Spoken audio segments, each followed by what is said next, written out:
Praise the lord, shalom, hallelujah. Jesus loves us so much. ఈరోజు చూడడానికి యేసయ్య అవకాశం ఇచ్చినందుకు దేవాది దేవునికి వందనాలు చెల్లించుకోండి.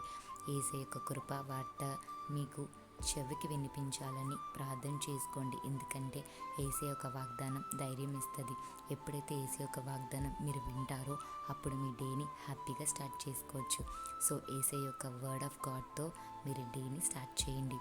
ఈరోజు పరిశుద్ధ లేఖనం నుండి పరిశుద్ధ గ్రంథం నుండి యెషయా గ్రంథం 45వ అధ్యాయం 3వ వచనంని క్లెయిమ్ చేద్దాం.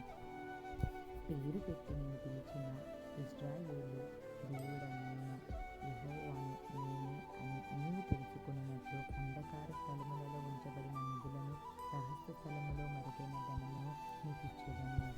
హల్లెలూయా. చూడండి ఎంత క్లియర్గా చెప్తున్నారో. నీవు తెలుసుకున్నట్లు. అంధకారము అంటే ఏంటండి?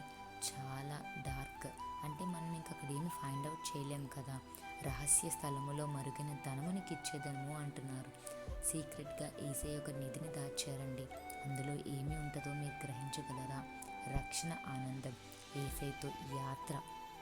ఎప్పుడైతే మీరు యేసయ్యతో ఒక మంచి లైఫ్ స్టార్ట్ చేస్తారో మీకు తెలియకుండానే మంచి లైఫ్ మీరు లీడ్ చేసుకుంటారు. అదే కాకుండా రక్షణలో ఎదుగుతారు. రక్షణ ఆనందాన్ని పొందుకుంటారు. మార్పు మీలో చూసుకుంటారండి.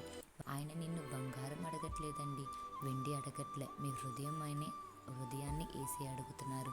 మీ హృదయాన్ని యేసయ్యకి సమర్పించుకోండి. అంధకారంలో ఉన్న మీ జీవితం యేసయ్య వెలుగులోకి తీసుకొస్తారు. అలాగే రహస్య స్థలమందు యేసయ్య దాచి ఉంచిన రక్షణ ఆనందాన్ని మీకు అనుగ్రహిస్తారు.